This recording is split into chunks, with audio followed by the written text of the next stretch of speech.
Okay, so today we will talk about very basic ideas regarding configurations, and then we will discuss about configuration mixing, right?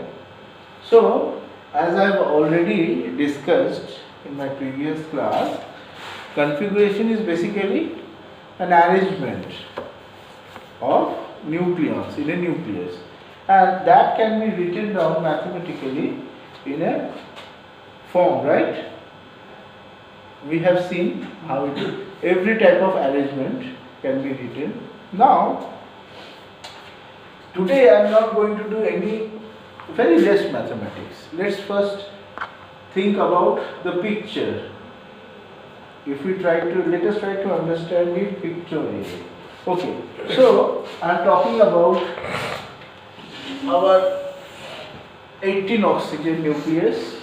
Okay, so 8 protons, 10 neutrons. So here you see I have just shown the various orbits according to shell model. Now the gaps, they are actually different, both here and here as well. Okay, but I am just showing you schematically. So fine, you see protons I am using different symbol, neutrons I am using a different symbol. Circle and here cross. So how many protons are there? 8 protons. 1, 2, total 8, and here again total 8. So in this way you can say that this is my what? 16 oxygen core, right? This is the 16 oxygen core, and after that we have got 2 neutrons in 1d fiber. Now this is one particular configuration, say configuration 1. Okay, now we can have another possibility where, let me now concentrate only on this part. I will be now concentrating only on this part. I can have another possibility where these 2 neutrons lie over here. So this will be configuration 2. Next, another possibility. The 2 neutrons lie over here. This is configuration 3. So various types of arrangements. We can have even more, right? One here, then one here. So they are all various configurations.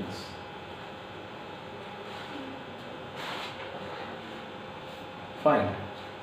Now, let us think about, so they are the various arrangements of nucleons.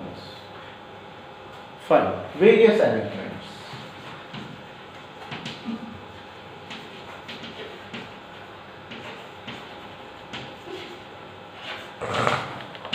This is configuration.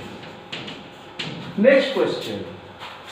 Do these various arrangements all have the same energy? No. Definitely not. Most have different energies. No, I should say here, whatever I have shown here, particularly all config. So this is point number 1, various arrangements. Number 2, all config have different energies. Say for example here, this is the ground state.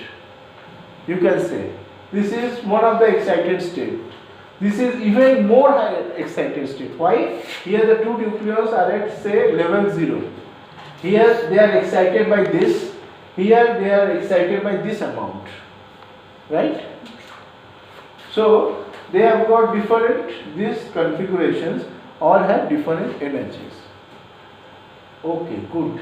Now let me just concentrate on only one particular configuration. Only one. Say this configuration. This configuration. So let me rub the other part which is not required over here. I am also not talking about the proton sector. I am just talking about the neutron sector. Okay. Now,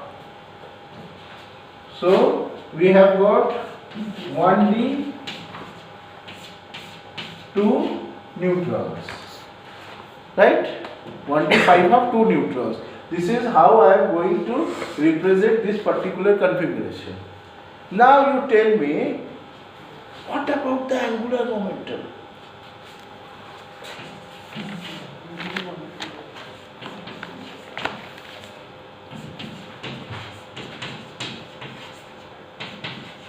So I am asking you the angular momentum of each configuration.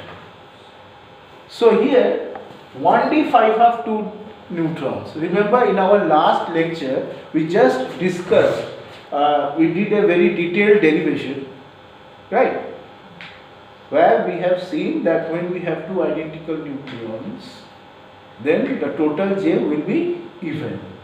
So here 2d, 1d 5 half. So this means, what are the possible values of J? 5 by 2 into 2 is what? 5. So the possible J values which will be even, what will it be? 0, 2, 4. Right? What about the parity? Here 2 nucleons, L is equal to what? D. 2. So parity is even. So this means the total J pass for this state will be how much?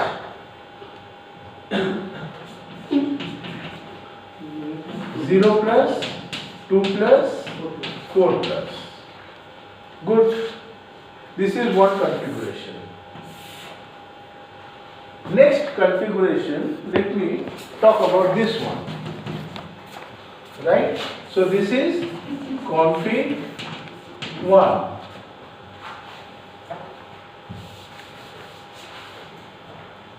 Say, let me talk about config 2. What's the notation? It will be 2s half, 2s half, again 2 neutrons. Again you do the thing, J will be even. So half into 2 is 1. So possible J values are 0 and 1. Now since it has to be even, J pi will be 0 plus. Okay. Now this one, configuration 3.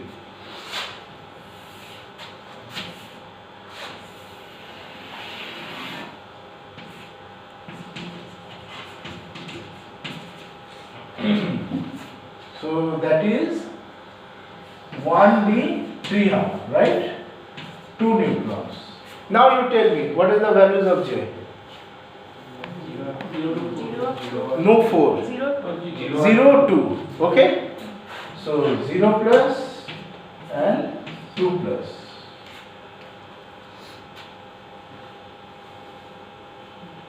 What about other configurations?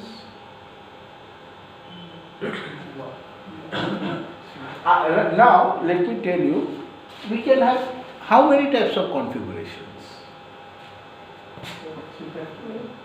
You know the shells, right? Does it have a limit that only 1d 3 half is the maximum, or we can also go beyond that? The neutrons can be excited to other levels as well. Is it true or false? True. More excited energy, if I give them, they will be excited to higher levels, right?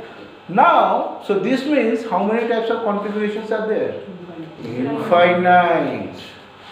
So you must remember, infinite configurations.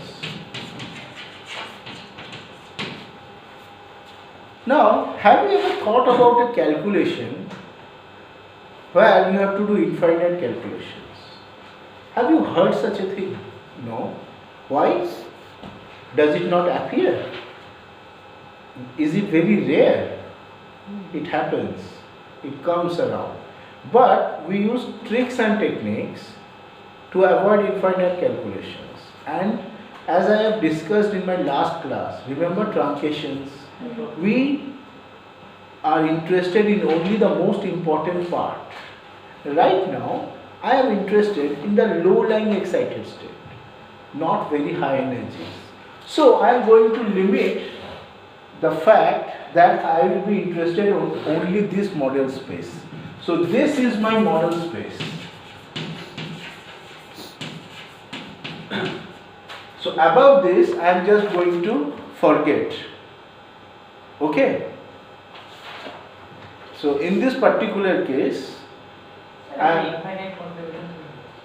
এর উপরে কি আছে 1d3 half এর উপরে কি আছে 1/7/2 right and তার উপরেও কিছু আছে if you do the calculation you will see there are so many possibilities of levels now these two neutron one here one here one here one here one there if you do the possibilities you will see there are thousands now hold a second if you go to very high energies remember previously we have got 16 oxygen core now if you go to very high energies the protons and neutrons from the core itself they will be also excited right and the matter will become a very big puzzle almost everybody will be excited so it will be so many possibilities that's why I am saying almost infinite possibilities 1/3/2 the gap shell gap I am talking about only this because after that there is a gap so this choice is mostly motivated by the gap in energies okay you can also add that and see how your calculation changes fine okay so this is my model space good this is config 1 config 2 config 3 next what are the configurations let me write it down in this part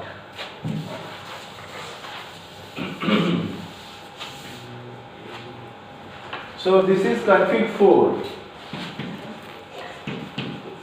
this is config 5 in config 4 we have one here next we will have say one here one there so say this is config 5 and then finally we will have a config 6 one here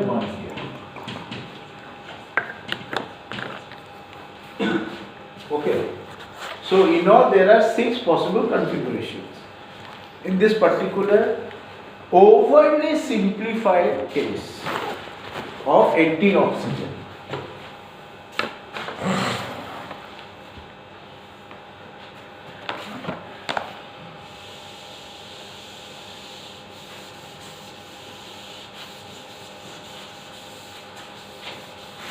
right so let me just write down the various configurations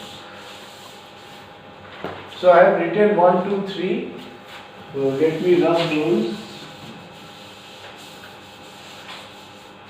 now what about 4 5 6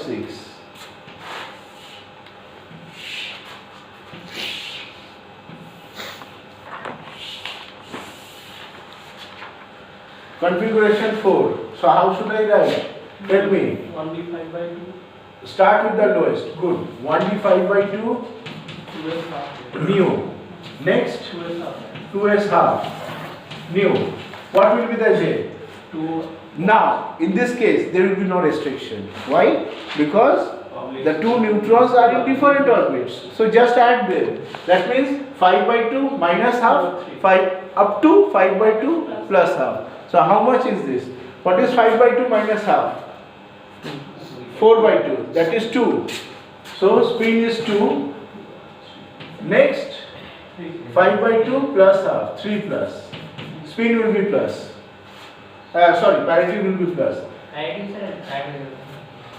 parity multiplicative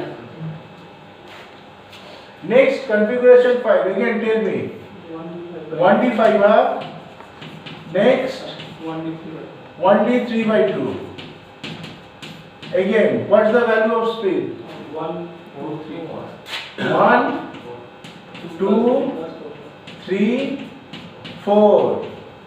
Next, configuration 6. Tell me. 2s half. Next, 1d3 by 2. Okay. Spin. 1 and 2.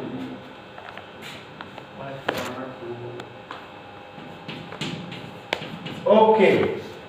So now we have got infinite configurations. Considering model space. I have considered the model space, or you can say I have done truncations. I have introduced truncations. Right. This is up to this part. Now see what I am going to do next.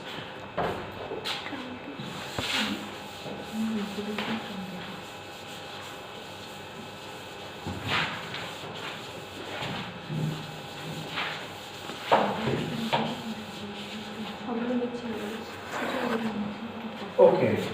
So till now we knew that each configuration has got different energy. Right? Each configuration. So this is configuration 1, it has energy 1. This is configuration 2, energy E2.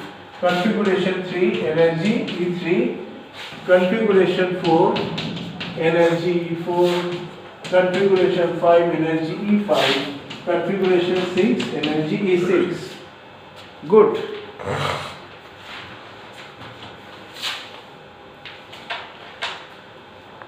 No objections. Right. Now you see,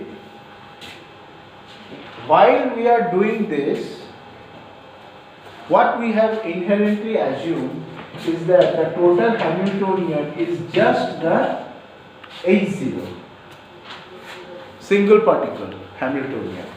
But there is a small part, the residual interaction, H1, which is not there. So I have done all this thing assuming only the single body, right? Now see,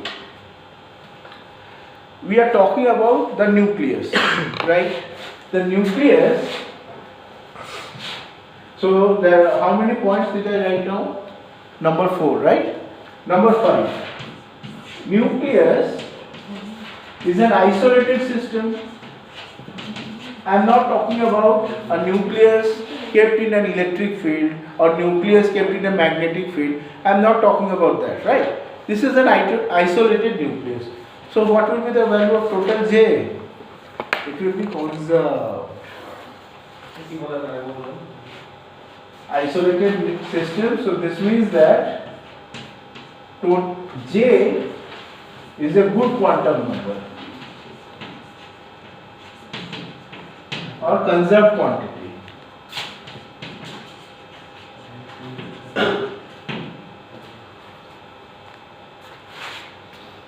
This means that wave functions or states with different J will not mix.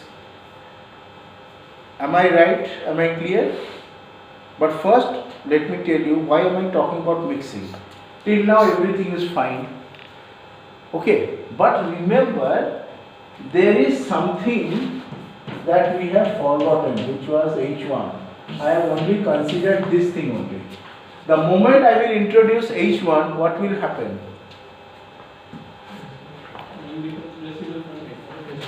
Residual interaction will play, right? Now, before I talk about it in more details, let me just ask you how many 0 plus states you can see. How many? So 0 plus states. Here 1, 2, 3. Right? How many 2 plus states? 1, 2, 3, 4, 5. 5. How many 4 plus states? 1, 2. Next, how many 3 plus states? 1, 2. What we have left? Okay, how many 1 plus? 1, 2. Right. Now, what's the ground state configuration? Let me first talk about it. Ground state spin parity of 18 oxygen. The two neutrons will be in 1d 5 So total J will be 0, 2, 4 possibilities. Have you ever seen experimental result? What's the value of ground state? Have you ever observed that the ground state has got all three possible angular momentum? No. If you do observations experimentally, we see that 18 oxygen ground state has 0 plus. So what about 2 plus and 4 plus? First indication, something is not right with this picture. So we have to add this. First indication. Next, how many 0 plus? 3 0 plus. So if we do this basic calculation and compare with the experiment, you will see that the experimental, this is the ground state 0 plus, say, and then we have the next 0 plus here. Okay, and the theoretical value, you will see this is like this. They will not match or so. The question is, why is there not matching between them?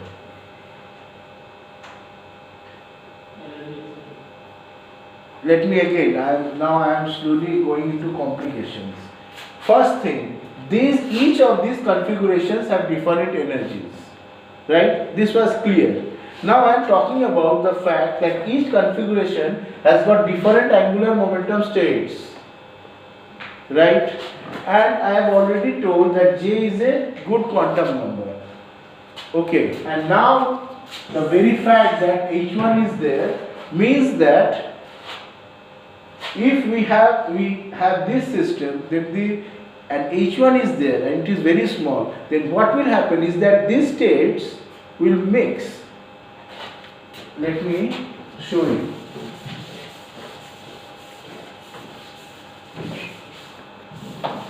So I am just going to talk about the 0 plus states. So previously when we have H is equal to H0, then this 3 0 plus states, this 1, 2 and 3, each of them have different energies, right? You can write this in a Hamiltonian matrix like this, H11, H22, H33. I am noting prime as well. This was the picture, right? But now this is not reality. Reality is H is equal to H0 plus H1, and as a result what we have is H11, H12, H13, H21, H22, H23 and H31, H32, H33. This is reality. All diagonal elements are there. Even diagonal terms might be different. So this is the true self because of addition of H1.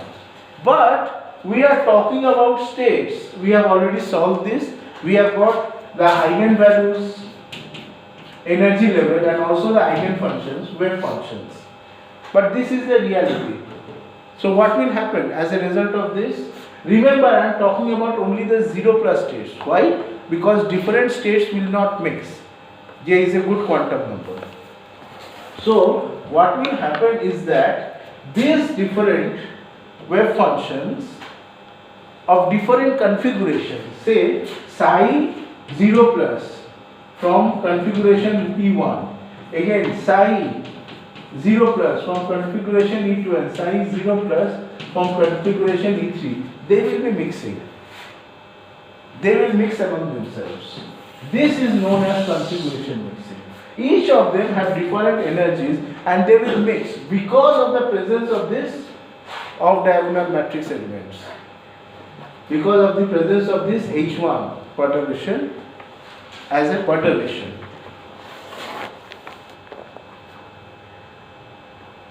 Remember, The configurations are mixing for each J. Different J configurations don't mix. Okay. So, same J configurations mix.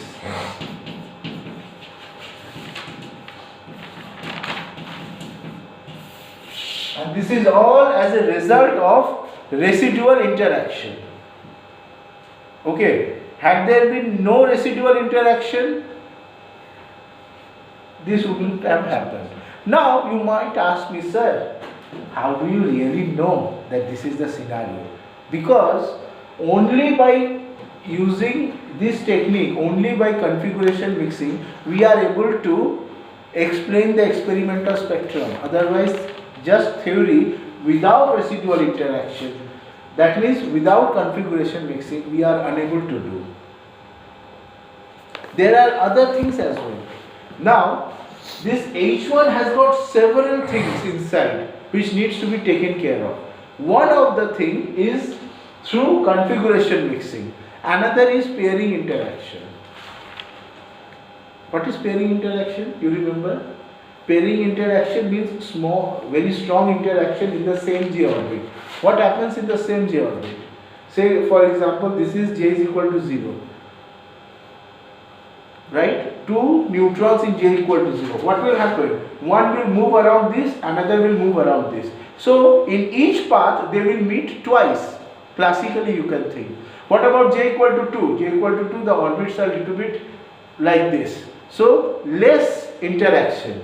So this means that the moment J equal to 0, there will be more and more mixing or more and more interaction, and this causes a change in interaction energy, and so the energy level drops down. So what I am saying is that this H1 has got several artifacts.